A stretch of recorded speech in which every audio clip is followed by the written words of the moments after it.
আসসালামু আলাইকুম, কেমন আছেন সবাই? আজকে করেছি কাঁচা আমের মাখা।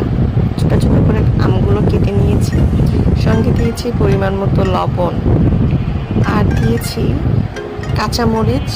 এটা আমরা শুকনো করে দিয়েছি। আমরা কাঁচামরিচটা রোদে শুকিয়ে পাউডার করে নিই, ব্লেন্ডারে করলেও হয়, আবার যারা অনেক শুকিয়ে নেয় তারা মেশিনেও ভাঙিয়ে আনতে পারে। এখানে দিয়েছি পরিমাণ মতো চিনি, আর দেব কাসন। জিভে কি পানি চলে আসছে? আসলে খাবারটা পানি আসার মতোই। আমার তো ভীষণ পছন্দের।